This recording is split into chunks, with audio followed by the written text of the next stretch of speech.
A whole season to talk about the upcoming March season starring Apocalypse and his horsemen.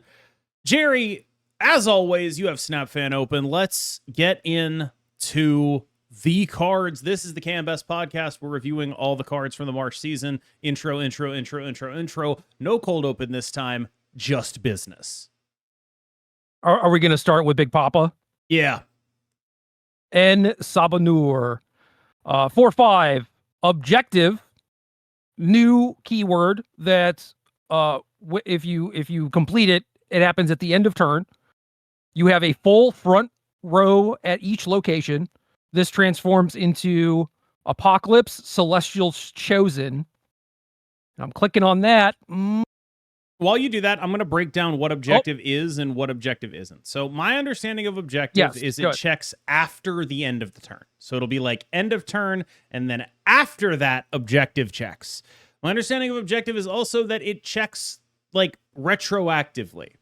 It will look and be like, oh, you completed this before you played me? Well, then the turn you played me, I will trigger. So if you play him and you've already filled up the front location, he's still going to do his thing.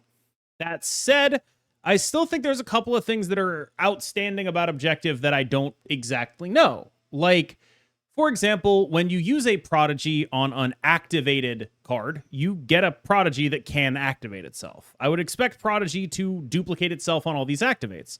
Would Prodigy turn into a second copy of Apocalypse Celestial's Chosen and give me a second flip? Is that the kind of thing that I can do to get just like, I'm going to play a 4/8 that does another flip? Will that work? Well, so, the backside, Apocalypse Celestial's Chosen, is a 4/8 on reveal. Swap the lowest power card in your front row at any location with a card from your deck. Given that this is like the card that it has transformed into, I would imagine, Prodigy should just copy this text. Yeah, it would. Well, what I'm saying is before you transform Apocalypse, you play a Prodigy on him. Do both of them transform into Apocalypse backside? I guess I know that Apocalypse can transform. In Magic, this is weird, right? Because the cards physically have like a backside. Yes. But yeah, I get what you're saying. I don't know. I have no idea.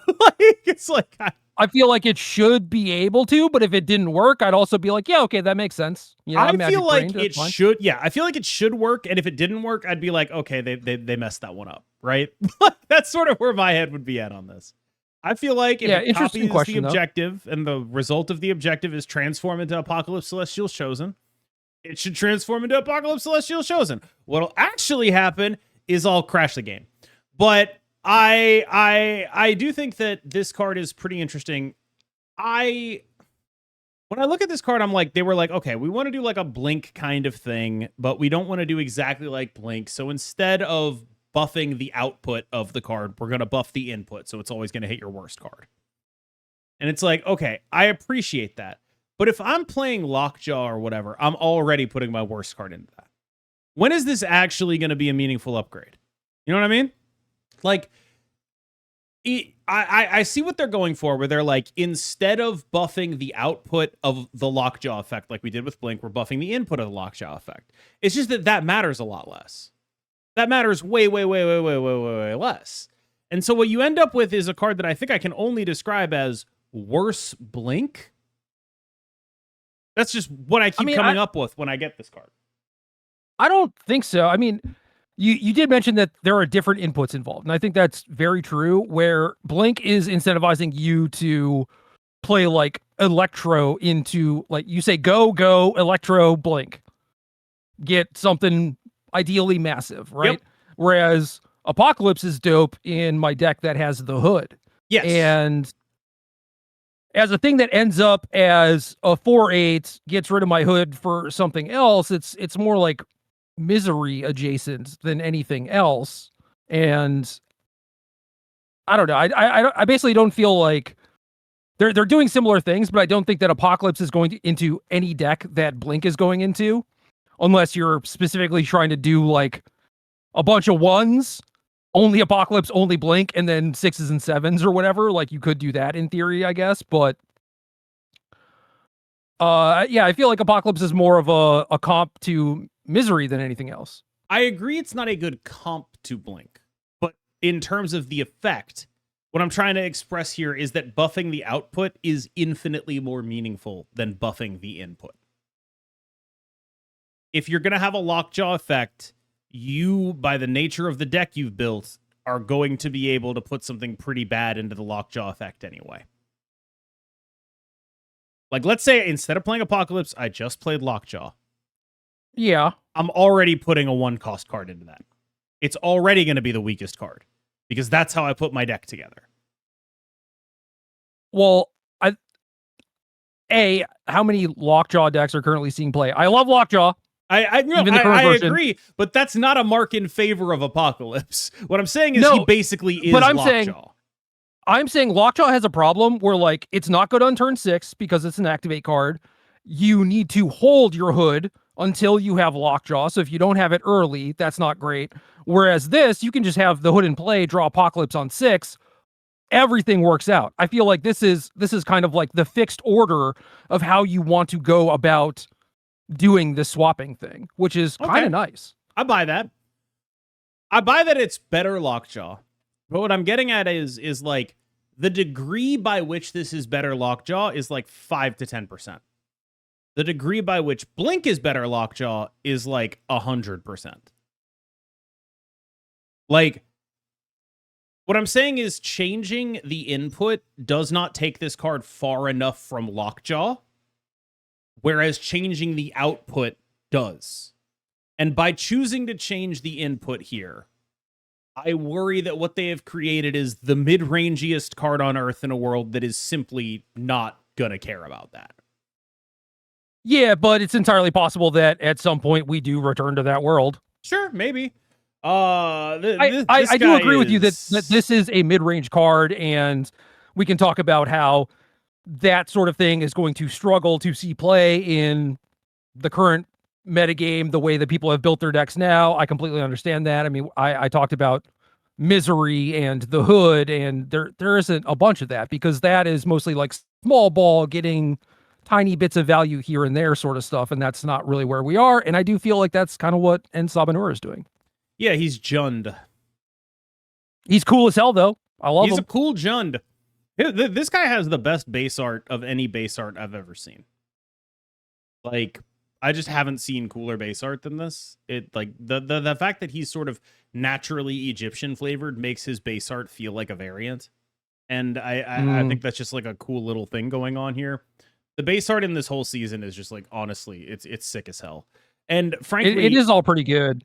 After the last 2 months of conditional bundles being Rian Gonzalez and Vincenzo Riccardi, I'm just glad that it's not that anymore. Like, these are good bundles on the conditional. They're good variants on the conditional, but they're not must-buys the way like a good Rian or a good Vincenzo is, where it's just like, if I don't have this, I'm going to feel like such a jackass. Thank God that they're finally done extorting me with the artists that I actually enjoy. That's 2 of my top 5 right there in Marvel Snap. And I'm just, no offense to the artist on these conditional bundles, not one of my top 5. The backside for Apocalypse is super sick. I agree with that for the base version. And I also like the Fireball Studios one quite a bit. But it's weird they're showing me these variants, and I don't know what the backside looks like. Did they do 2 versions of them? I think the backside might just be the back. Like, I think it might just be the base. No, that's so rough. At least have everyone do a variant for the backside, because ideally that's what the card is going to end up as. Yeah, it's a little bit of a rough variant economy choice I think they've made here. We'll see. Who's next? I'm clicking the back button. It's taking a while. Let's do Juggernaut first. Horseman of War. 2/2. Objective. Have 6 different powers among your other cards in play. +6 power. It doesn't say like to give this +6 power or whatever. All the objectives are worded weird, right? They wanted to word it so the keyword carried the weight, right? So they're all worded like with a semicolon, you know? They're worded like a Drake line from 2011. When I was at the club, you know I balled. Chemo. You know? Like it's that, right? Like it's they're all worded like that. Juggernaut, horseman of pop radio. Yeah, they're all of them are like semicolon effect. Like they're all worded like that. But yeah, like that's fine, right? Like I don't know. This card is I'll be honest. Any deck that cares deeply about playing a 2/8, I think cares way more deeply about not playing a 2/2. That's the biggest problem with this card. Is that if I'm like a deck that's like, I want a vanilla 2/8. I want a vanilla 2/8 so damn bad. And there are plenty of decks that I think if you made a vanilla 2/8, they'd love it. Like a super giant deck would love a vanilla 2/8. I think a lot of decks, even the combo-oriented ones, would play a vanilla 2/8. Let's say you couldn't play into the combo decks, just like you'd be like a normal stat deck. You know, I'm playing the Batroc deck. I'd still play a vanilla 2/8. That guy's amazing. I'd love to do that. I love doing shit like that. Any deck that cares about priority, everyone wants a vanilla 2/8. I think people are going to look at this and they'll be like, nobody cares about a vanilla 2/8. I think that's wrong. I care deeply. I would love to have a vanilla 2/8. But in the world where I want a vanilla 2/8, I care even more deeply about not playing a vanilla 2/2. If I'm a deck that cares about a vanilla 2/8, the reasons I care about a vanilla 2/8 are the reasons I would never play a vanilla 2/2. Is it just because you feel like this has a fail rate of non-zero and it is just devastating if that ever happens, or what's the deal? It's also the priority stuff. Like, first of all, how the hell does this even work with a Supergiant? If the cards are face down and they reveal at the end of the game, is that too late for them to count? Yeah, I don't know. Yeah, I don't know either. So I know that Captain Marvel introduced like a lot of weirdness in terms of like she needed her own end of turn layer. Did you know that the Pokemon video game, if it's just like, oh, this move always goes first kind of thing? Yeah, there's priority based. Yeah, there's tiers. Yeah, there's 8 tiers. I thought it was 7. Yeah, no, I knew it might be 7. But it is a lot. Yep. And it's just like, oh, this is the thing that like always goes for like extreme speed is like speed, baby. plus is like a +2 or something. And it's just like, it is so weird that they would need to do that, but I understand. And it kind of makes sense where now we're getting into like all these different like end of turn things, and even like the end of game thing, I guess, is later. But yeah, end of game means presumably that we have passed the end of turn check for objective. Yep. And also, like, if I'm playing a 2/8, a lot of the reason I'm playing a 2/8 is to do priority stuff, right? I want to play this 2/8 and get priority. That's why I'm investing in this body that early. So I can then use things like Negasonic and Cosmo with great effect. But this guy's not a 2/8 until really late in the game. And so I don't even get to use him as priority stuff. And so, well, as much as I would like to say I like a 2/8, like, I would love a 2/8. If they made a guy that was a 2/8, even if this guy was like 2/4, get +4, I think we'd be talking about a very different and much better card. But instead, we're talking about not that. And to be clear, I think 2/4 +4, that's probably dog shit design. You know? That like, for a bunch of reasons that I think I guess it's a podcast we should probably talk about. Mostly, it's just like, what is the point of doing the quest if so much of this is just like a pretty good thing to do? If you're free rolling this, is that actually what I was going to say? If you're free rolling this, is that actually like a good card? Are you actually feeling invested in the quest that this card is, or is he just a guy that's free rolling? It's probably better designed to have more of his power wrapped up in the quest. No arguments about any of that, but he'd be a much better card at 2/4 +4. No, certainly, but I agree with you where it's like, well, this is just reasonable base rate where the upside gets bigger. And I feel like if you're going to put me on a quest like this, like 6 different powers, I mean, you're kind of mentioning this in different decks, where in the Batroc deck, for example, it's like, okay, yeah, it's pretty easy to see how this could be online because your things do very different numbers, scale and power a bunch of different ways, right? And you have stuff like Sam Wilson, where it's like, here's a 0 power thing. So cool. But for most decks, like playing a reasonable fair game, just playing things on curve, like this is kind of a difficult quest, and I should feel rewarded for that. Not like, oh, I played a good card, and I don't really care if I hit the quest or not. Yeah, so make him a 210. That's what I'm getting at here. Is like, I don't think the reward is enough. I think this guy's got to be way bigger for me to care about. Well, again, the move deck, it is kind of a free roll, so then it's just like, I do want people to have to work for it. I feel like that makes sense. Yeah. But maybe you should split the difference a little bit, where it's like 2/3 plus 5 or 2/3 plus 6 or something. 2/3 plus 6, man. Give him a 2/3 plus 6. Give him plus 1 point of power. That's all I'm saying. I think that's okay, given that more cards are just moving to like 2/4 base. Like Jeff just got moved up to like 2/4 base. Whereas if this were a 2/3 that then got plus 5 or plus 6, that would look a little out of place, and it's looking less out of place. You know who else should be 2/3 plus 6? Strong Guy. Yeah, Strong Guy should get buffed. That card was super fun whenever it was playable. I liked it a lot. Good incentives. Great incentives. I think that the other thing about this guy is just, I worry that stat sticks aren't really what anything is about. Like, you talk about it being a free roll in the move deck, and it's like, yeah, okay, kinda. But it's costing you a space, and that space is usually something that synergizes well with other things, right? Also, well, I look at it more like there's a lot of competition at 2, and even not just for deck building, but like when you're playing the games, it's like, well, I kind of want to get my Silk online as early as possible. I kind of want to get my Sam Wilson online as early as possible. Same sort of goes for Craven. In what order do I want to sequence all of these things?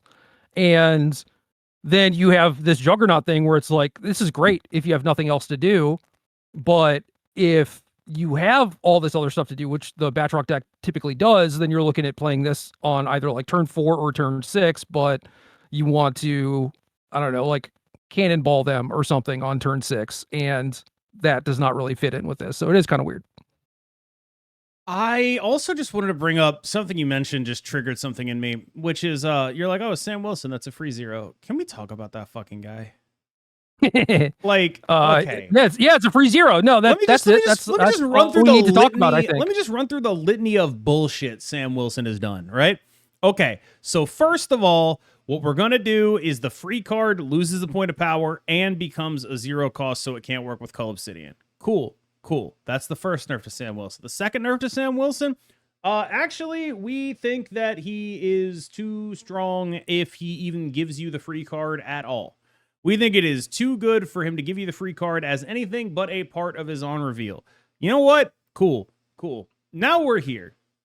And Sam Wilson is still busted. He just is. Well, they gave him a point of power, right? Yeah, they gave him a point of power. Why'd they do that? Like, why did they? Because you're not getting the free thing, so it kind of makes sense. Like, we understand that this is a nerf, so we'll give him a power back, and maybe everything is fine. Spoiler alert, it was not fine. It was not fine. That guy should be a 2/2. What are we doing here? He should be.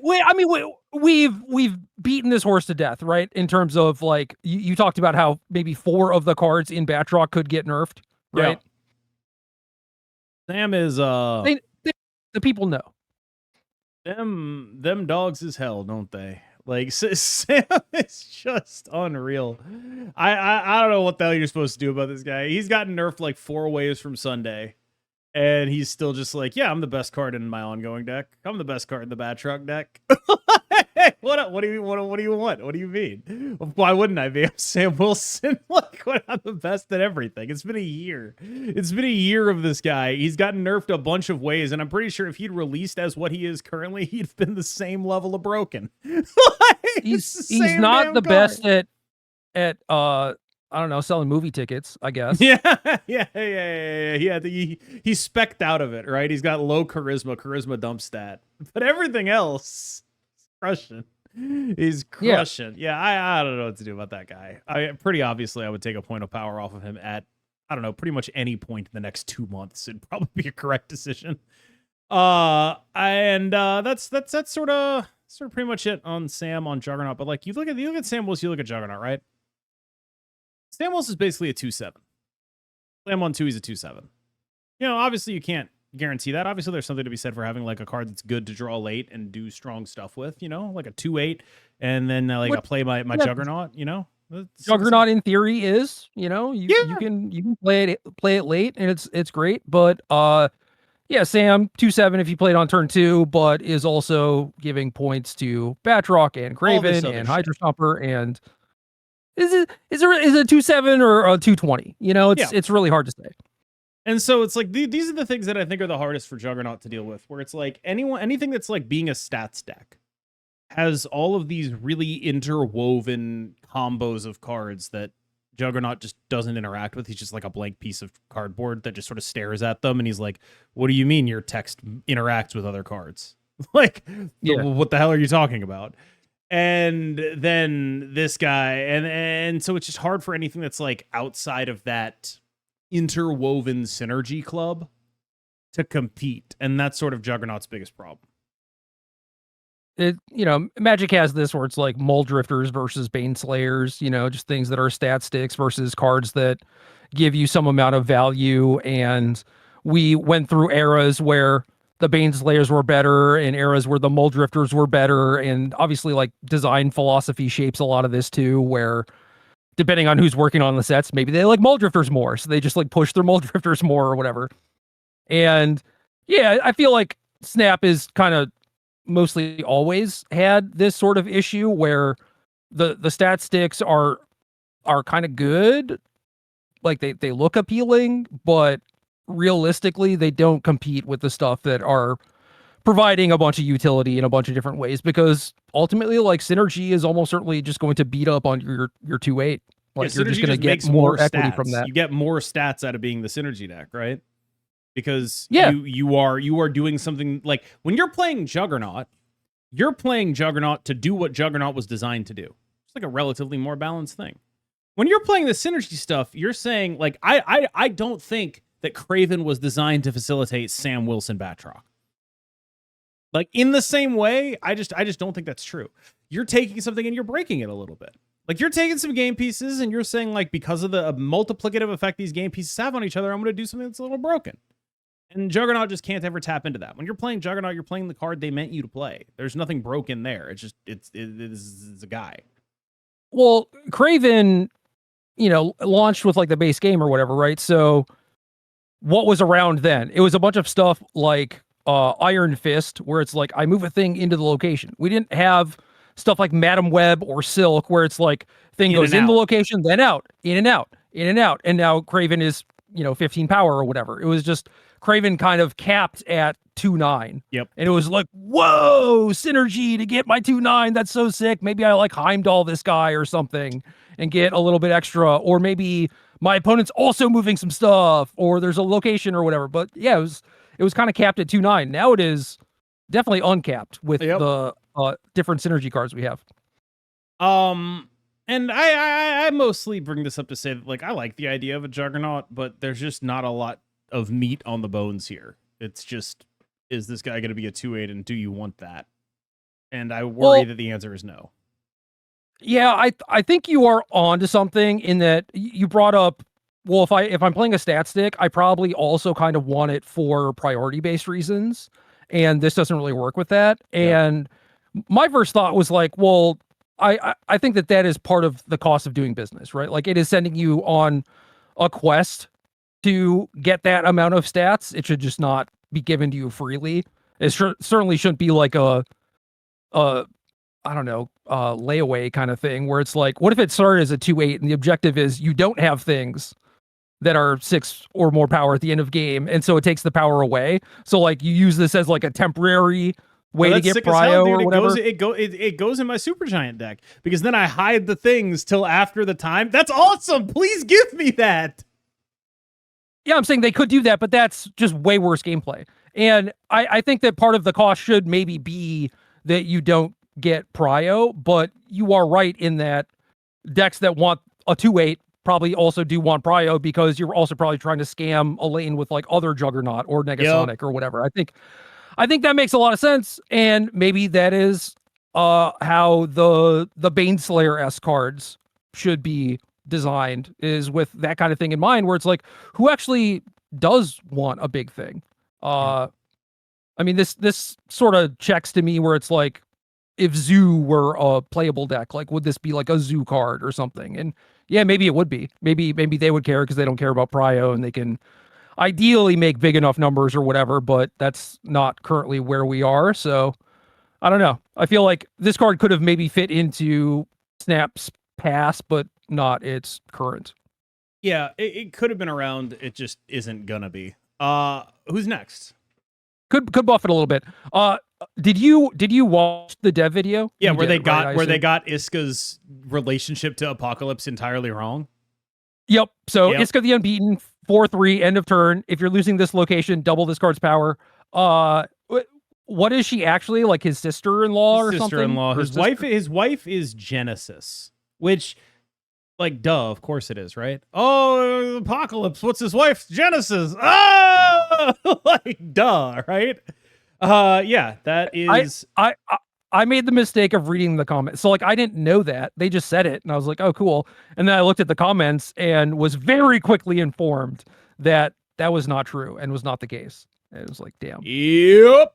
That is his Genesis's sister, I believe, is Iska. That is my understanding. It's been a while since I've read X-Men Red, which is where a lot of these characters show up.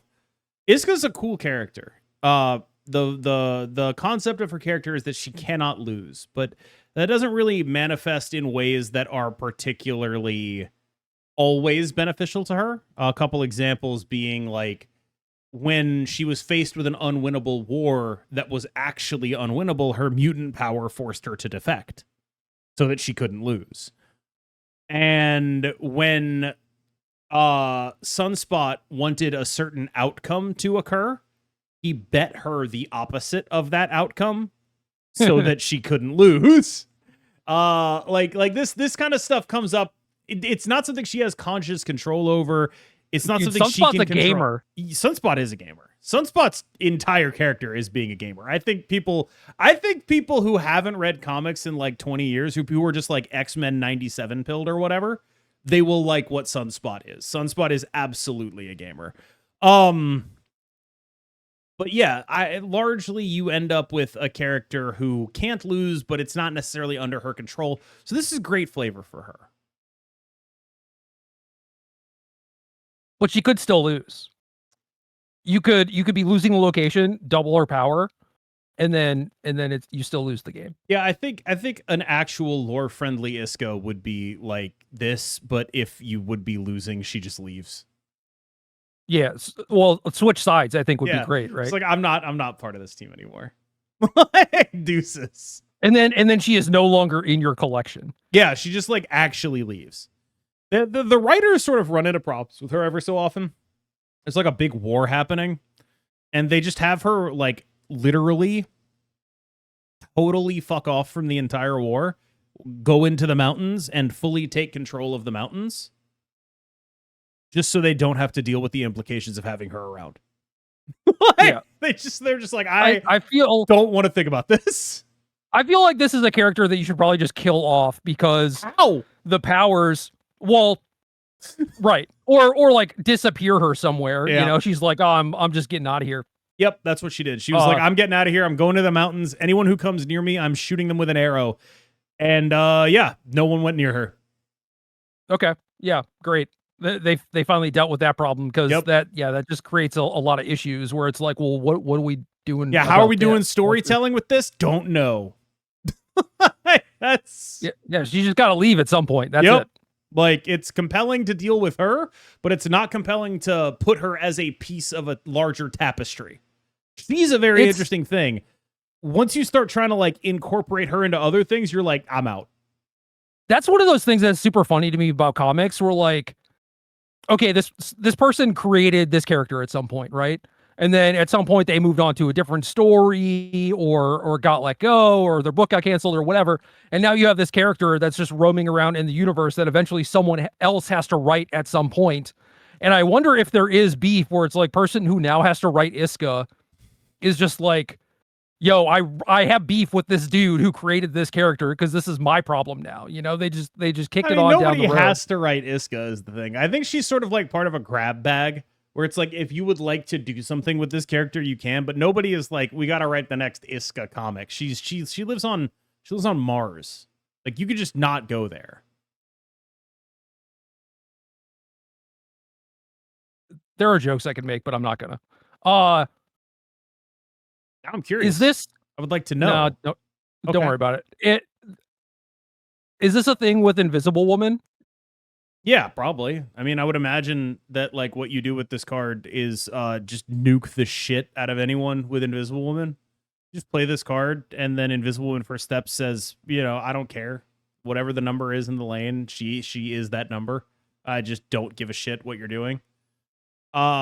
Super strong interaction for sure. Like, you get enough Invisible Woman procs on her, it doesn't matter. Like, what is like, if you play her on the final turn of the game, you get her base, you get an Invisible Woman proc, you get a second Invisible Woman proc, that's 24, 3 Invisible Woman procs, 48. Anything higher than that, you're just like, who gives a shit, right? It's nobody's getting to those numbers, right? So A, is that deck playable? B, is that deck in the market for effectively like a 4-cost Havoc sort of thing? I do feel like there were games that I played with the deck where, like I would draw Athena or Havoc, but not both, and not be able to have enough power. Like, obviously, you kind of want to draw like Invisible Woman early and then a way to copy it, and then some ways to make power, and maybe this makes it a little bit more consistent. But does that actually get the deck back into like the realm of playability? Okay, check this.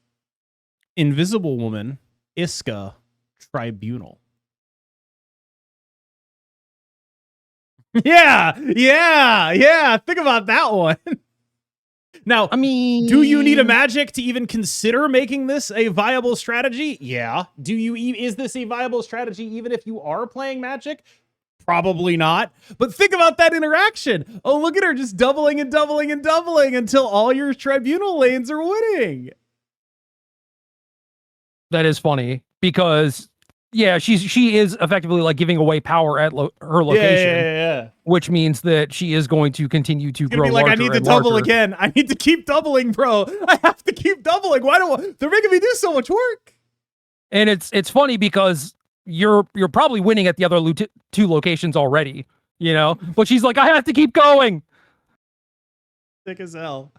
I would imagine that is unplayable garbage, but very funny. And we've had other decks that are like, here's my doubler, and I'm doing unplayable garbage, and I'm just putting Tribunal in it because it's easier.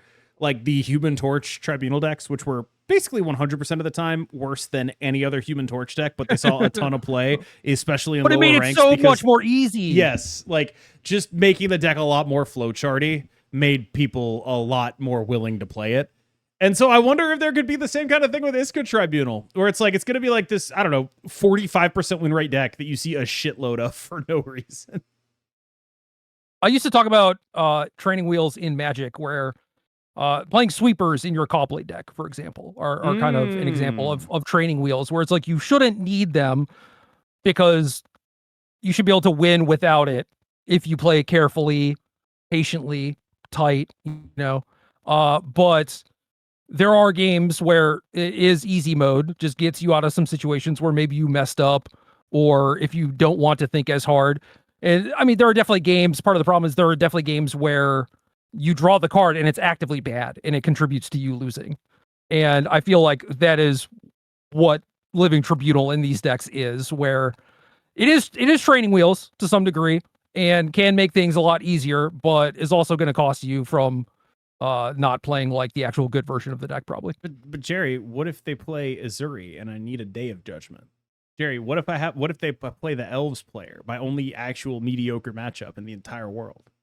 Well, Azuri regenerates all the other stuff. Okay, what if they tapped out and I need to play Azuri? I need to play a Day of Judgment for the Azuri. Okay, what if? Well, you probably should have like contained them a little bit better with your removal, maybe mulliganed a little bit more aggressively, maybe played more aggressively so you didn't give them time to build up this big thing, Yeah.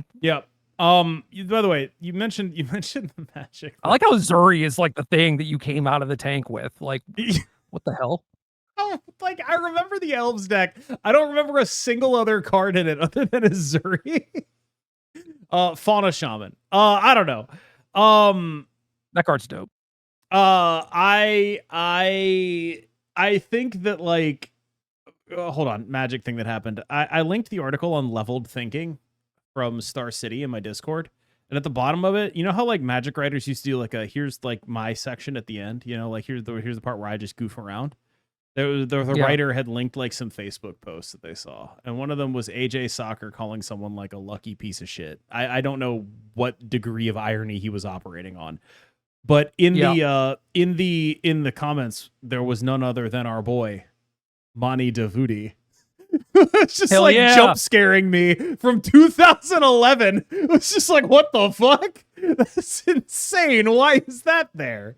I have no idea what level of irony any of these conversations was operating on, but it was AJ calling someone like a lucky, like a lucker dog, effectively, and then Monty in the comments like, AJ, I love you.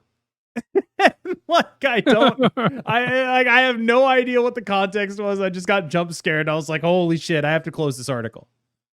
Whose article was this? I googled leveled thinking Star City. I don't remember the writer. Okay. I was just curious if they were like actually qualified to write this article or not, because I could just write a better article for your Discord, I'm sure. Well, feel free to do that. I'm sure you'll definitely get around to it. It's definitely a thing that will happen. I wrote an article this week. Yeah, I saw. I got a ping. You pinged not the my one ass. I was supposed to, but yeah, you pinged my ass. I got a ping in your Discord. By the way, I did finally switch your role. You are no longer a mod. You just have a podcast co-host role. You're welcome. No more pings. Yes, I am officially a chud. Yep, you got away with it. I just want to tell you, I got jump scared by Monty. What the hell?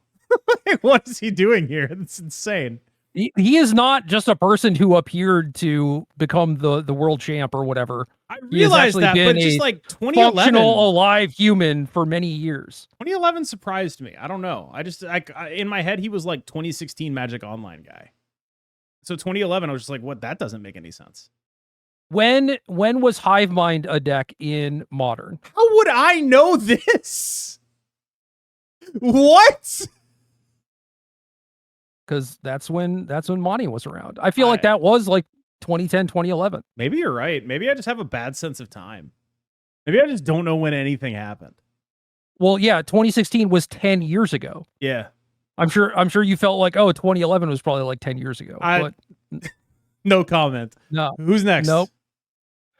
Gambit, Horseman of Death, 3/3. Objective. Play 5 total costs of created cards. Yeah, these are okay. When I was at the club, I balled. Chemo.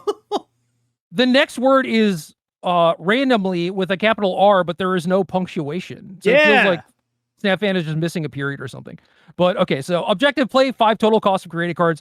Randomly destroy up to 4 total cost of enemy cards. This guy seems kind of jacked up. Not gonna lie to you. I agree. My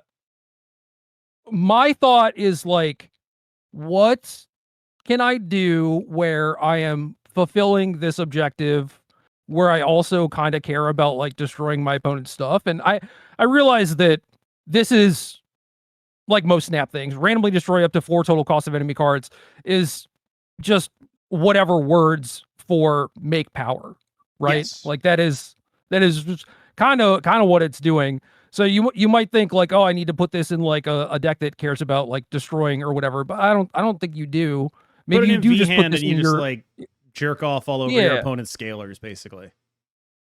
Yeah, and then okay, so you're talking about putting it in V hand. Obviously, you'd want to frigga the V hand, but you could also frigga the Gambit. Yep. In theory, and destroy many cards. And seems miserable. That seems pretty good. Yes. Yeah. Well, that too, certainly. Because I mean, what if they're planning on doing that, and then they're also playing some additional kill your stuff on top, like they get to play Killmonger or something.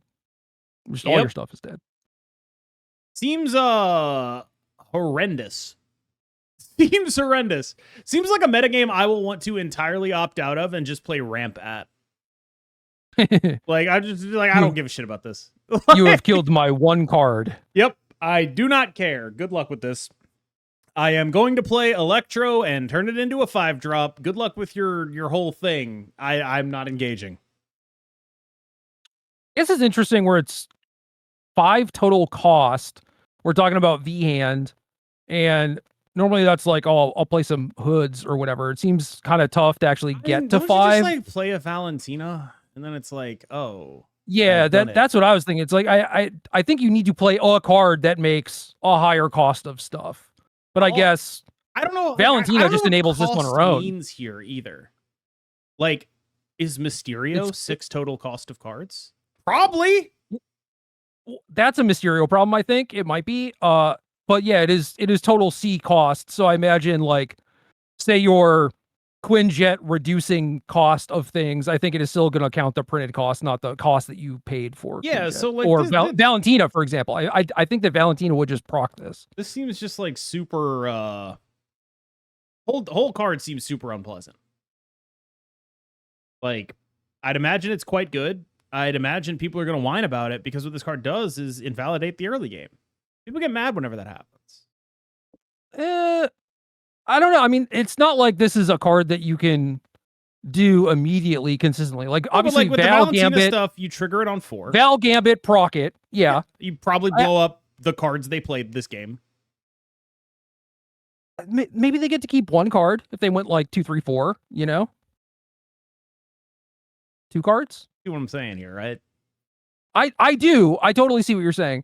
I mean, it is not that dissimilar to me playing like a 2 and a 3, and then my opponent playing a Gambit and blowing up, I don't know, my superior Spider-Man or whatever the hell.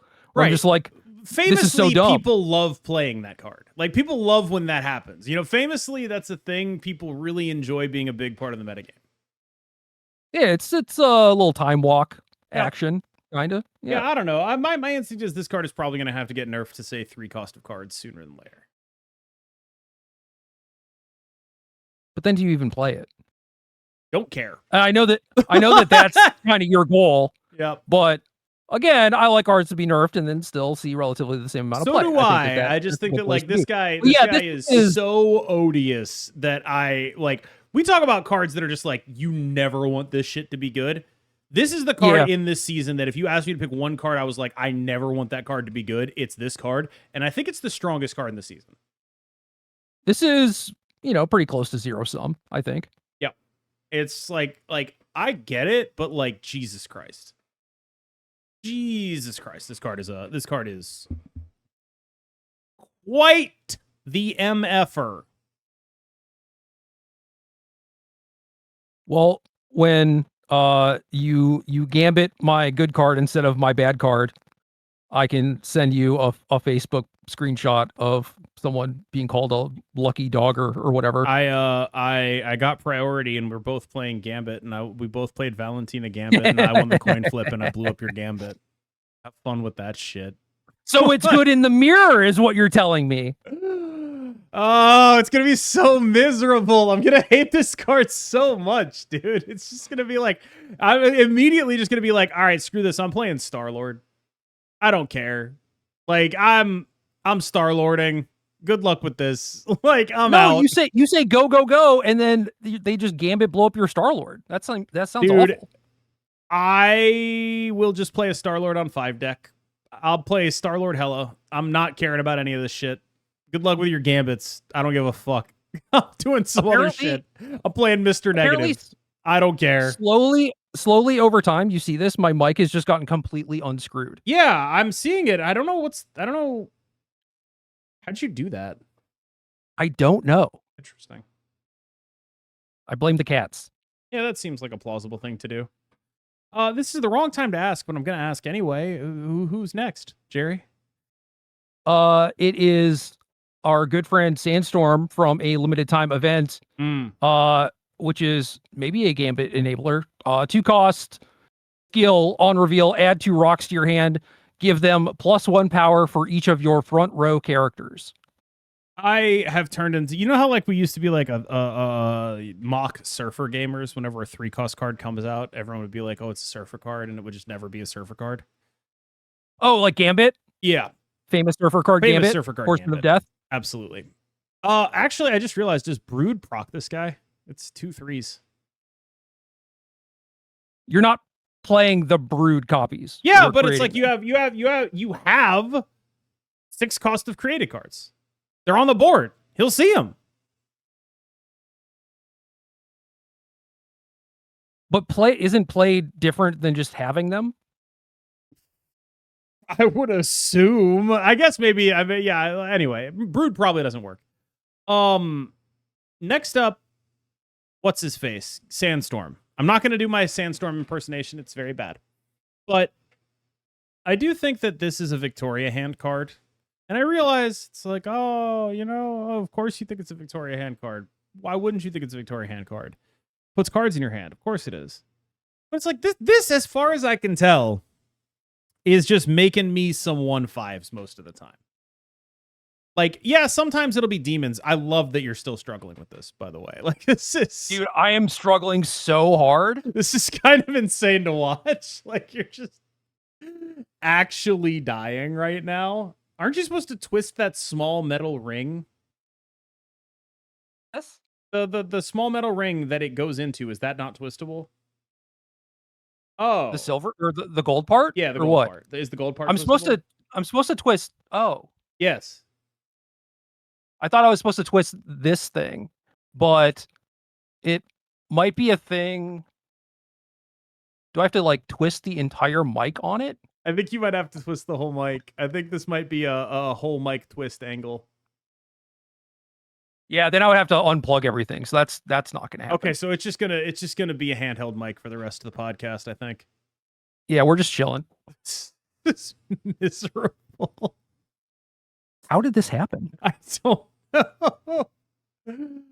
All right, can we get this to stay somehow? Not really. No. You see, okay. It's just to like fall away from you every time. Make it higher, and then it's cool. Fall. Make it higher. Raise it up, and then it'll fall to where your mouth is. No, this is fine. Okay. So anyway, Sandstorm. I'm putting it in V hand. That's it. I'm putting it in V hand. It's going in V hand. I'm not thinking about anything else. Oh, I'm gonna play with Ozymandias. I don't give a shit. I'm putting it in V hand. Yeah, that's almost the last card that we're gonna talk about. Yep. Let's just do it. 5/9. Ozymandias ongoing. Your rocks have +3 power. My favorite card in the entire season. I just like I've wanted a card like this for a long time, and by like this I mean just like sort of like alternate Patriot kind of card, where it's just like a lot of other decks. Patriot has sort of fallen behind, and so I just want something else that deck can do. I mean, your rock's getting +3. Debris is now 13 power. That's awesome. The Sandstorm stuff is super sick. I don't ever want to play Mole Man in a million billion years, so it's kind of just those two, I think. But who knows? Well, what if the Mole Man exiles your Ozymandias? Right, that's why I'm playing Howard the Duck. I'm sorry, banishes. Yeah, that's why I'm playing Howard the Duck. Well, that's just smart. Yeah. You got to start thinking on that level. No, I know that I'm going to see Aussie decks, and I'm going to see that they are not playing Mole Man, and they're going to say because of that, and not because like Mole Man is bad, but it's because Mole Man is turbo ass. And then you're going to have to continually tell people like, or explain to them how like it is random, and there are also going to be games where you play the Mole Man and it gets you closer to the Ozymandias. And they are not going to give a shit about that whatsoever, because they're only going to remember the times where it exiles the Aussie, and then they think it causes them to lose the game, when in actuality, they were probably losing no matter what. Yeah, because they were playing the deck in the first place, right? You queued up a deck with Mole Man, brother. That's on you. Honestly, Aussie Sandstorm Debris as a little package, and maybe there's something more to it in terms of being Patriot 2.0, where like, okay, maybe you're going as far as like mystiquing the Aussie or something. I don't know. But like, that is a lot of power, assuming that you're able to fully proc Sandstorm, find Ozymandias to some reasonable degree. Like, Debris is a lot. I mean, it is sort of in the realm of mid-rangey, but I think it is pushing past that a little bit. It's the kind of thing that like I can see in a super giant deck, where it's like, where would I want Debris anyway? Okay, I can do Debris there. I like a 3/7. I like playing an Aussie as a 5/9. I'm interested in that. I need a couple more rocks things, and then I end up putting Mole Man in my deck, and I feel terrible about it all, right? Like it's a good enabler away for me feeling good about this. I think so too, but I'm recognizing that it is very close between those 3 cards. Yeah. Also, I think Aussie, if Mole Man was a card that didn't suck shit, we'd be willing to talk about it much more. Yeah. Okay. Aussie and Sandstorm are both LTE cards, so that's cool. Yep. Can pick them up, maybe try it a little bit, sit on them until they give us, I don't know. They're just not. They're a little too linear with their scaling, right? Like +3 is a cool number, but like it's pretty linear when you compare it to Shola Maverick, and so you just end up like, okay, first of all, nuke Shola off the face of the planet. But second of all, like even if you're not talking about Shola Maverick, you're talking about like Iska quadrupling herself or whatever the fuck, right? And you're like playing fair games, and it's like the only way you can afford to do this is if you are doing a lot of interactive stuff with like Negasonic and Cosmo and preventing your opponents from doing that. And so I want to be a super giant deck, but I don't think I can afford to be a super giant deck just yet. I need like a 2/3 that makes 2 rocks or whatever. You know, I need Sandstorm, but like it just gives me like 3 rocks in hand, and they're all like 2 power or whatever. Like I need that. I need a 2/3 that gives me a 2/2 rock or something like that. Like I need something in that space. Oh, Herbie, secret rock card. Yeah, that's halfway there, I think. Yeah, I need another one of those. You're gonna give me 2. You give me 2 of those, and we'll start talking. You are correct, I think, where you're talking about like, oh, I need a card that gives me 2. And Herbie just gives you 1, so it's like, okay, you technically count, but you're not doing enough. I need Sandstorm, but a body. I need Sandstorm, but its power is invested in the body that it has and not the potential payoff, because I'm never getting that payoff. So I need the power to be invested elsewhere, and then like it's clearly a card they could make, but it's a little redundant. Yeah. Caliban, Horseman of Pestilence, 3/4. Objective, have 3 cards that are 4 cost or higher in play.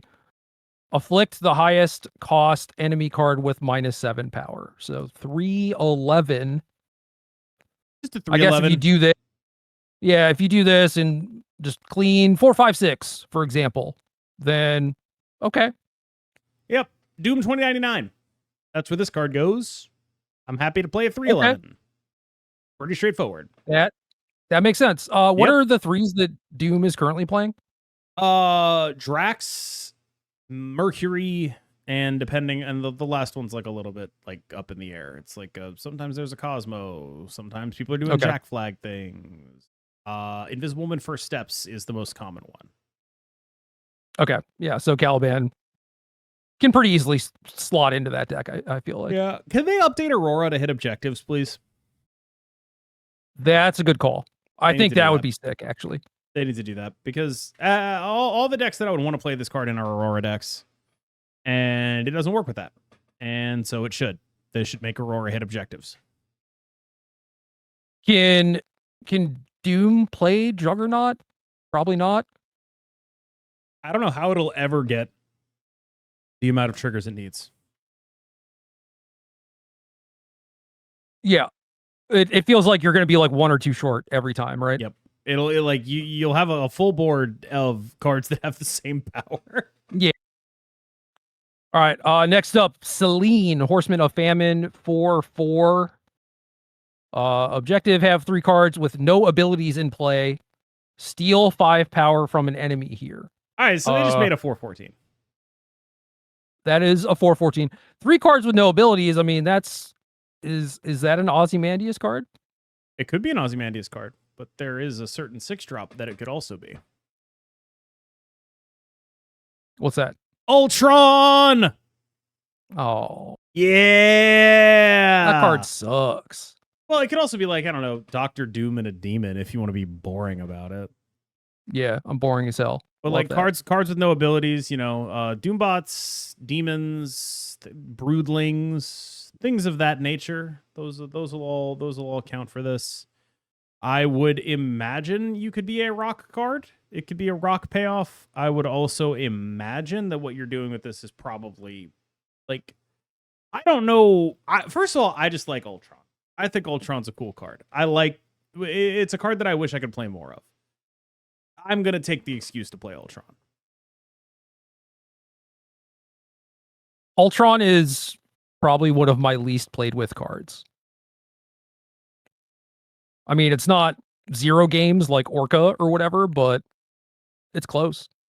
He's just a card that's like nice with it. Just like, I don't know. Good luck with this. Figure this out. You know, you're probably not playing around this. You know, you're not playing around it because it's not good. But like, do you feel like you've used, you know, like every part of the buffalo when you at the end of the game you fill all locations? Yeah. Is that why that gives you like a nice happy feeling? Yes, that is it. That is a big part of it. See, I feel like that's cheating though. Like if you filled all locations with your Elsa deck, all right, you probably worked for it, you know? But you do it just with Ultron by playing 5 cards or something. Cheater. No, it's because I actually extremely cleverly, actually, left a lot of space open so I could maximize the value for my Ultron. I get to feel good and not do anything. Pure value. Pure value. Starhawk says Series 4, that but card not is out currently. Oh. Yeah. Okay, so it was in a previous event, but this is when it comes out. Never mind. Yep. I think I might even own this card. Last card then. Rama-Tut, 4/5 on reveal. Use modified card count on reveals. What is that actual number? 3. Okay. On reveal, use 3 on reveals from card released before Rama-Tut's time. I mean, I'd imagine there's some curated RNG going on here. We got a list in the data mines that suggested this to be true. But I also imagine that, like, there are 2 things you do with this card. The first is you do a Wong Mystique lane, and then you just play this card, and you're like, something's happening. That's it. Yeah, you're just like, I don't know what this is, but something is happening here. And that seems sort of fundamentally balanced in the context of the card Cosmo exists. If you lose to that, that's whatever. You deserved it, right? That's on you. Yeah. The second thing this card could do is just you play it in Arishem, and you're just like, this is my turn 3. Something's happening. I don't know. Good luck with that. And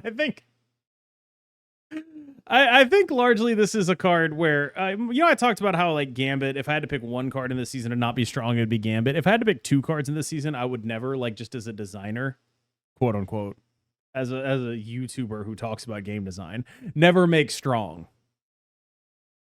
This is the second one. Yeah. I could understand that. I feel like, well, especially when we're talking about like Wong Mystique this, the fast forward button is going to happen, which is both a pro and a con. It's a con. It's a pure con. If you're doing Wong Mystique this, you're doing this to jerk off. You want to see every minute of it. You do, but I also imagine that cuts into like the replayability of it. I suppose. You do it a couple times to watch it, and then you want to fast forward every other time. I think this is just the worst card to fast forward, though. Like, this is the card that's going to make I think they're going to see a huge uptick in fast forward complaints from this guy. There's just no way for this to not be awful. Yeah, because it's like I don't know what happened. Like, is it gonna like retain the stuff? Like, what if I Zola this or copy it after the fact? Yeah, you like Zola. You get like Destroyer Zola, and you're like, where'd my board go? Yeah. Well, I think that is kind of fun in that, like, I don't want to do this 100 times or whatever, but I will probably do it like twice. And then if my board ever disappears, I'm not even going to investigate what happened. I'm just going to be like, nice.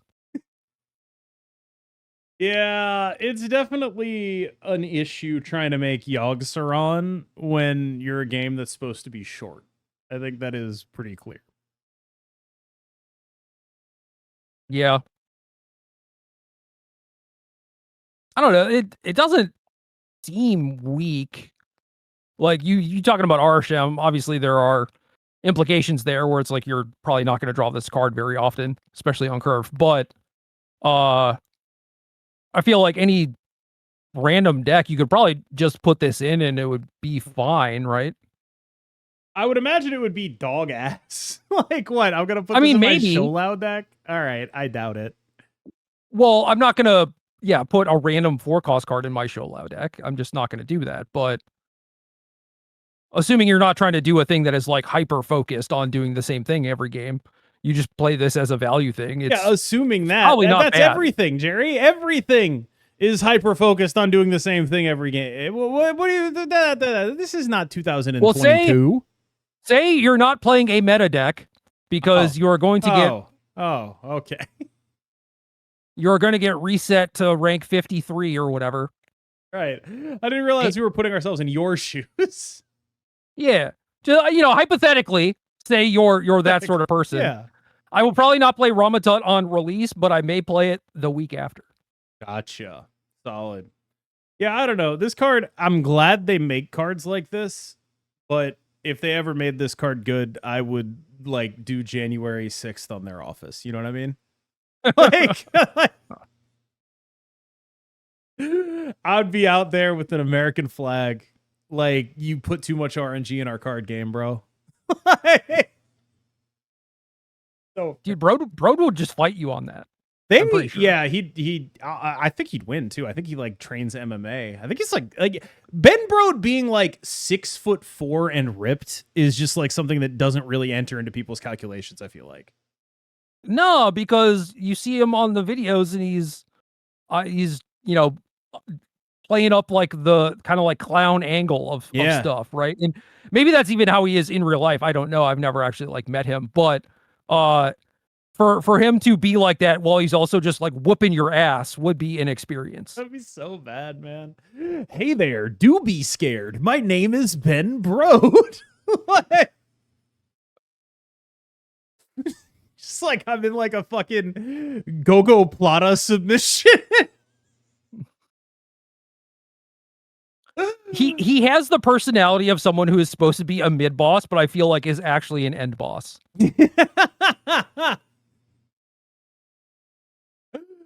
I think he's more like Kefka than Sephiroth, if that makes any sense. Makes no sense to me, but I know who Sephiroth is. I got there. Oh, I don't know who Kefka is. Kefka is kind of like I think he was modeled after like the Joker mostly, but was way more of a kind of like pathetic seeming clown than like menacing and scary, like in the Dark Knight movies.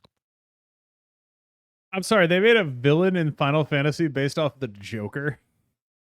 I mean, I don't know if they literally did that, but if he was based off the Joker, it would not surprise me. Like, they didn't do any voice acting. This is Final Fantasy VI, for the record, Super Nintendo. They didn't do any voice acting, but they did put in like his cackle. Like, he poisons a village, spoilers, and kills everyone, and then he just cackles. I'm the Joker! Oh my god. That's crazy. I feel like the Joker has become first like just such a punchline as a character from all those people who were like, I'm the Joker. We live in a society. Bottom text in like 2014 or whatever. And it's impossible for me to even appreciate the character of the Joker or anyone based on the Joker at this point. Because whenever someone's like, I'm the Joker, all I hear is like, I'm going to become the Joker. Like, it's like, it's a punchline. It's not actually engaging with the themes of the character in any meaningful way. It's engaging with Redditors in 2013. And it's unfortunate, I think, that a character has been defined by that. But that said, there was an episode of Game Changer on Dropout where Lou Wilson painted his car in the Joker colors and got a website got a license plate, a vanity plate that said, I'm the Joker. IMDAJKR. And that's really all I think about whenever someone's like, oh yeah, someone's based on the Joker. All I can think about is the Lou Wilson I'm the Joker car. And that's I think, let's tie this back in. I'm going to see if I can do it. I think Kefka would have driven that shit. Kefka would have driven that shit. Would Rama-Tut have driven that shit though? It has Rama-Tut's color scheme actually. Is Rama-Tut whipping the Joker mobile? I feel like from the base art of Rama-Tut, at least, it appears like he is taking himself way too seriously. Like he is one of the Redditors that's like, I'm gonna become the Joker. Like this is the thing that makes me the Joker. Society, bro. Society. Dude, I just see he's got like a Tommy gun. Why does he's got like a space staff and a gun. He's a time traveler. If you were time traveling, wouldn't you bring a gun? Oh, you don't know who this guy is, do you? No, it's Kang. I know that. Okay. Again, okay. I watched the dev video, obviously. Oh, right, of course. It was very informative. Yeah, you got to learn things like who Iska is married to, which, for the record, actually, nobody. Yeah. I would imagine her power set makes it very difficult to be married. Probably. Imagine you're like, go wash the dishes. And then they actually just have to go wash the dishes. I mean, that's all I ever want is that executive function, though. You know, if something was like mind controlling me to do the dishes, I'd be okay with that. You're right. Iska, rather than finding an equal as a partner, needs to find like a loathsome slug, like the dad from Rick and Morty. Me. Well, like that. I was gonna say like the dad from Rick and Morty, but like that. Whose name is also Gerry, is what you're saying? Spelled differently, but yes, his name is Gerry. Yeah, most Jerrys are. Do you know how often I see people spelling you the other way, by the way? Like PSA, it's Gerry with a G. Yeah, it's funny because it's on the screen the whole time. Yeah. And you still can't spell it right. Correct. That is funny, actually. That makes it quite a bit funnier. Well, maybe they're like, well, KM must have misspelled it. I will spell it correctly. It's probably just autocorrect, honestly. You're probably just getting autocorrected by people commenting on their phones. It's always capitalized. It's always capitalized. Nobody ever says Gerry lowercase. It's always capitalized. And I realize you're like, oh, that's because of a name. But it's like, I don't capitalize shit. And if you ever see me like capitalize someone's name, it's almost certainly because of autocorrect. If you're like a weird hyper online gamer, why do you have autocorrect turned on? Because I imagine you're just saying like a bunch of non-normal worded shit and getting autocorrected all the time. Yeah, it sucks. My autocorrect has never been on. If I turn it off, my fat fingers mean that I type a lot of gibberish. Do you have an iPhone? Yeah. Reset your keyboard. They've actually. I have heard this. Apple has messed up their keyboarding. It hasn't gotten bad enough for me to care. Well, I felt like I was being gaslit. Oh no, see, like I don't feel like that. It's just like this phone. It's whatever. There are some times though where I'll type something out, change it, it'll change it back, and I'll go back to it, type it out, change it, it'll change it back, and I'll go back to it, type it out, change it, it'll change it back. It turns out that like when you go back to it, there's just like a little tap thing that I was supposed to be pressing the entire time. That's like revert to what you typed effectively. That I just wasn't noticing because I'm a boomer. I'm 85 years old. Yeah, so for the time that it took you to do that, you could just reset your keyboard. But like, what if that makes it worse, Gerry? What if that makes it worse? It doesn't. It can't be worse, actually. The Rama-Tut variants that I see are all him doing the same thing mostly, except for one of them. He's all just chilling on a throne with either a staff and or a gun. Did you say he had a Tommy gun? Yeah, dude, he really is the Joker. No, you're right. Yeah, he's got the green. Yeah. He's got the purple and he's got the green and he's got the Tommy gun. It's the Joker. It's the Joker. I figured it out. And I feel like this is Kang. And after the Jonathan Majors stuff, he probably did at some point say like, I'm going to become the Joker. Did you see Jonathan Majors is doing a movie with Ben Shapiro? I did. Yeah, I did see that. Hell yeah, brother. Not surprised. I cannot wait. Ben Shapiro got on Twitter and was like, you losers complaining about this. Jonathan Majors was canceled in 2023. We don't care anymore. It's 2026. It's like, what do you mean canceled? He was accused of beating his wife. Like, what do you mean canceled? Yeah. He was canceled? Or was he criminally charged? Like, these are two different things. Well, canceled by the U.S. justice system and, cameras. What do you mean by this?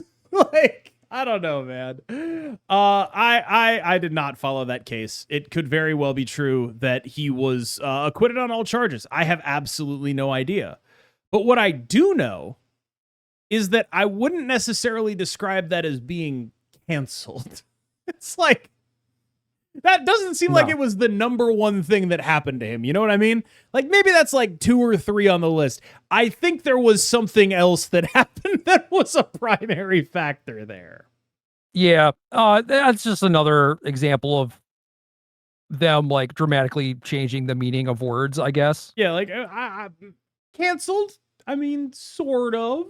Like, it's not that he wasn't canceled per se. It's just that it's sort of leaving out a lot to talk about it. Yeah, that's not just what happened. Yeah. It's not like someone dug up an old tweet of his or something. It's like, no, there were current pending criminal charges with something with like that happened. Video evidence. Yeah. There were recordings of him, and it's like there were things that happened. I have no idea what the results of that case were. I have no idea if the case has even been dismissed. I don't want to like make it sound like I know for a fact what Jonathan Majors did or did not do. He is alleged to have done some things. And I just sort of feel like, referring to that as being canceled is sort of cart before the horse kind of thing. Like, yeah, I don't know about that one. By a lot, yeah. I'm in the same boat as you. I don't know exactly like what happened in terms of charges or whatever, but I know at the time it did not seem good for him. But yeah, apparently he is still out and able to make movies with Ben Shapiro movies. Yeah. The sort of good for him. I mean, like as a failed content creator myself, right? Like the failed content creator to like right-wing guy pipeline is legitimately kind of crazy. Like, oh yeah, many such cases. Just genuinely many such cases. And like it is like a very notable thing. Where are the left-wing failed content creators? Where are the left-wing guys who were like, I wanted to be a screenwriter, but I sucked at it, so I can't be a screenwriter. So I'm gonna go, just sort of spew invective on the internet. Where were those guys at? Well, I mean, I think this is more like joke than completely real or whatever. But I am doing a bit, think, yes. Yeah, I think I want people to be aware that I'm going to contribute to the bit where it's just like you can't grift to the left because the left are all broke boys. Yeah. Nobody's funding left-wing Ben Shapiro. Nobody cares enough. Like, they'll fund things to like get things done or whatever, but like George Soros, he's slipping. He's not funding no left-wing Ben Shapiros anymore. It's tough. Actually, that's not true. There are, but they're not like there's a core of insurgency in like online right-wing media that is not there in like online right-wing media will get funded insurgent to the Republican Party, right? Like they'll fund, big billionaires will fund things with the goal of making their thing part of the mainstream Republican Party. Whereas on the Democratic side, a lot of the people who will get funding from like a billionaire will get funding to do the party line. You know what I mean? Yeah. Yeah. And so like there's a current of insurgency among right-wing online media that simply doesn't exist because people that are willing to pay for right-wing online media are simply so much more like you're much more likely to find like a crank libertarian billionaire than you are to find a crank communist billionaire, right? Like just sort of by the nature of that, right? And so like that crank libertarian billionaire can bankroll your insurgent movement against the Republican Party to move the Republican Party closer to what he wants, whereas nobody is going to be bankrolling your communism or whatever. Not even to get into like all the like inherent ironies of all of that. It just isn't going to happen. So like right-wing media gets to position itself both as well-funded and also not entirely a mouthpiece of the party, which gives it a legitimacy that frankly no left-wing social media influencer realistically has outside of Hassan. Like it's kind of just Hassan. That's it. And that's a dire situation. Like, no offense to Hassan, but not really a fair fight there, my guy. Like, you're getting kind of crushed here, dog. Well, any like 1v a billion is going to be like pretty bad, even if you have a bunch of like ride or die people, you know. It is so sick because I am so familiar with like the intricacies of like various online right-wing dorks because they're very funny. Like, yeah, there's just there's just a lot of guys out there who are just really, really funny. And sometimes it's intentional and most of the times it's not. But like you occasionally just run across a guy and you'll be like, this is the concept of your existence is extremely funny. And a lot of those guys inexplicably have hundreds of thousands of dollars in funding from some random fucking billionaire. And you're just like, damn, I should have done this. I should have done this. It's not quite the same thing, but it's like whenever I see a new company pop up in like the MTG space and they're like, I'm going to start sponsoring a team or whatever. And it's just like, they throw thousands of dollars in like product and money. And, you know, maybe they're paying for plane flights and stuff like that, or like having them write content for their website that no one goes to. And it's, they got like the D-listers of the Magic Pro Tour or whatever. It's kind of like that to me. SBF would have done that at some point if he didn't go to jail. I mean, he was sponsoring your boy SUV's podcast. Oh shit, he was, yo, my guy SUV. So what do you mean was gonna? Like, he was on top of that shit. All right, y'all. Thank you so much for watching. As always, I've been KMBest, joined by Gerry Thompson, and you know, shout out to I gotta tell you. Now that I have a like KMB, it's appealing. It's appealing. Having like a 3-letter thing that's you, SBF, SUV. It's appealing. I like it. I'm a fan. I've enjoyed it. I gotta tell you, it really goes to your head. Doesn't roll off the tongue like SUV though, let me tell you. Well, SUVs roll everywhere. They have wheels. True. Yeah. You have no idea. It's actually kind of messed up because like SUV is kind of a better nickname than LSV. Like, well, that's why I keep saying it. I just like it. It's just good. I genuinely, you might mean disrespect to him by this. I don't. I have no idea what your relationship with him is. I don't know how much of this is you trying to get like a little cheap dig in. But for me, I have no animus with the guy. I just think it's a funny fucking name. I think it's funny. I think the situation and the joke and the dude were all funny. Whatever, man. Yeah, I'm amused by all of that stuff, and that's it. It's not my attempt at a dig because it wouldn't be a very good dig. It's just a funny thing. I quite enjoy the concept of SUV. It's just funny. It's just like if I could be nicknamed SUV, I would be like, hell yeah. I think that's sick as hell. All right, y'all. Thanks so much for watching. As always, I've been KMBest. He's been Gerry Thompson, and we will see you in the next one.